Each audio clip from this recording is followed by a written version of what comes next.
Chapter 2. Tom's Early Life. Let us skip a number of years. London was 1,500 years old, and was a great town, for that day. It had 100,000 inhabitants, some think double as many. The streets were very narrow, and crooked, and dirty, especially in the part where Tom Canty lived, which was not far from London Bridge. The houses were of wood, with the second story projecting over the first, and the third sticking its elbows out beyond the second. The higher the houses grew, the broader they grew. They were skeletons of strong criss-cross beams, with solid material between, coated with plaster. The beams were painted red or blue or black, according to the owner's taste, and this gave the houses a very picturesque look. The windows were small, glazed with little diamond-shaped panes, and they opened outward on hinges like doors. The house which Tom's father lived in was up a foul little pocket called Awful Court, out of Pudding Lane. It was small, decayed, and rickety, but it was packed full of wretchedly poor families. Canty's tribe occupied a room on the third floor. The mother and father had a sort of bedstead in the corner, but Tom, his grandmother, and his two sisters, Bet and Nan, were not restricted. They had all the floor to themselves, and might sleep where they chose. There were the remains of a blanket or two, and some bundles of ancient and dirty straw, but these could not rightly be called beds, for they were not organized. They were kicked into a general pile, mornings, and selections made from the mass at night, for service. Bet and Nan were 15 years old, twins.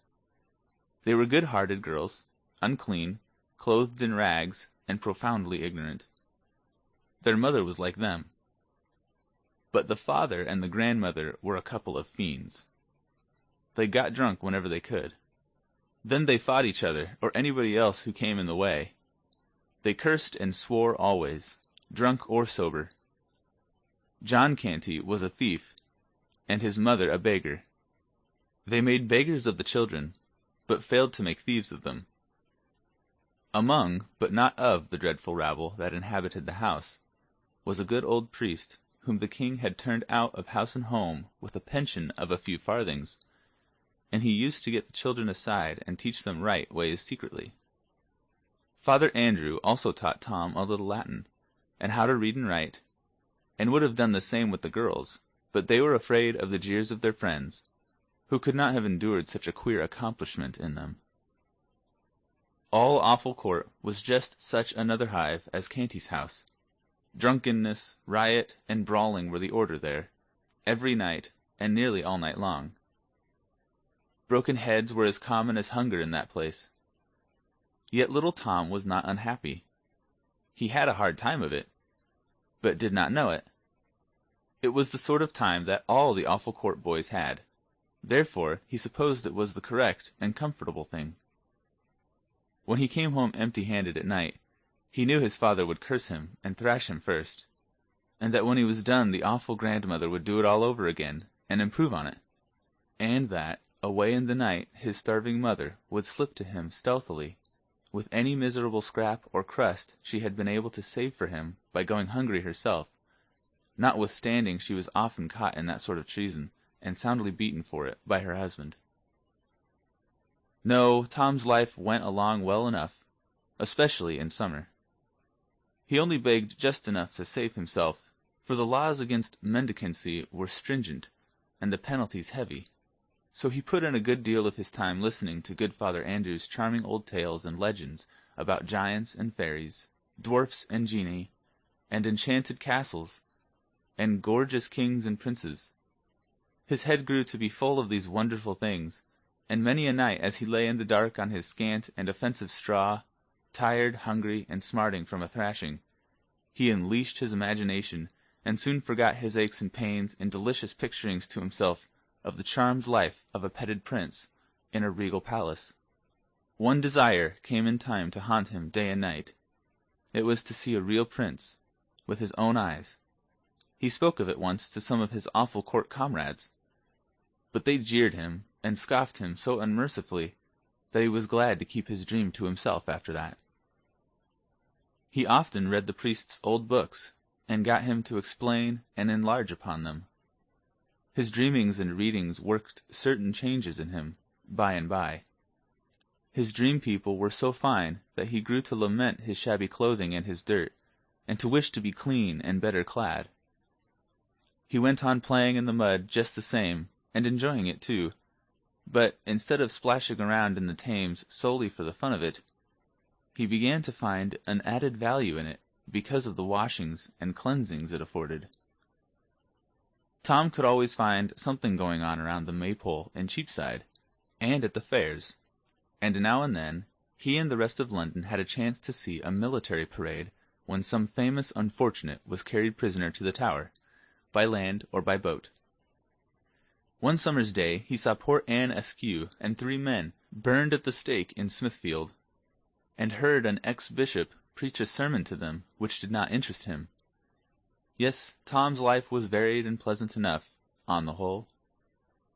By and by, Tom's reading and dreaming about princely life wrought such a strong effect upon him that he began to act the prince, unconsciously.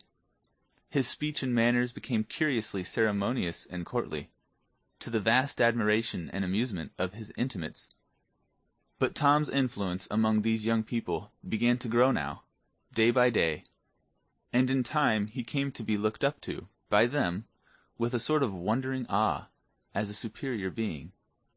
He seemed to know so much, and he could do and say such marvelous things, and withal he was so deep and wise. Tom's remarks and Tom's performances were reported by the boys to their elders, and these also presently began to discuss Tom Canty, and to regard him as a most gifted and extraordinary creature. Full-grown people brought their perplexities to Tom for solution, and were often astonished at the wit and wisdom of his decisions. In fact, he was become a hero to all who knew him, except his own family. These only saw nothing in him. Privately, after a while, Tom organized a royal court. He was the prince. His special comrades were guards, chamberlains, equerries, lords and ladies in waiting, and the royal family. Daily the mock prince was received with elaborate ceremonials borrowed by Tom from his romantic readings. Daily the great affairs of the mimic kingdom were discussed in the royal council, and daily his mimic highness issued decrees to his imaginary armies, navies, and viceroyalties. After which he would go forth in his rags and beg a few farthings, eat his poor crust, take his customary cuffs and abuse, and then stretch himself upon his handful of foul straw, and resume his empty grandeurs in his dreams. And still his desire to look just once upon a real prince, in the flesh, grew upon him day by day, and week by week, until at last it absorbed all other desires, and became the one passion of his life. One January day, on his usual begging tour, he tramped despondently up and down the region round about Mincing Lane and Little East Cheap, hour after hour, barefooted and cold, looking in at cook-shop windows and longing for the dreadful pork pies and other deadly inventions displayed there. For to him these were dainties fit for the angels, that is, judging by the smell they were, for it had never been his good luck to own and eat one. There was a cold drizzle of rain, the atmosphere was murky, it was a melancholy day. At night Tom reached home so wet and tired and hungry that it was not possible for his father and grandmother to observe his forlorn condition, and not be moved, after their fashion. Wherefore they gave him a brisk cuffing at once, and sent him to bed. For a long time his pain and hunger, and the swearing and fighting going on in the building, kept him awake. But at last his thoughts drifted away to far, romantic lands, and he fell asleep in the company of jewelled and gilded princelings, who live in vast palaces, and had servants salaaming before them or flying to execute their orders. And then, as usual, he dreamed that he was a princeling himself. All night long the glories of his royal estate shone upon him. He moved among great lords and ladies. in a blaze of light, breathing perfumes, drinking in delicious music, and answering the reverent obeisances of the glittering throng as it parted to make way for him, with here a smile and there a nod of his princely head. And when he awoke in the morning, and looked upon the wretchedness about him, his dream had had its usual effect. It had intensified the sordidness of his surroundings 1,000-fold. Then came bitterness, and heartbreak, and tears.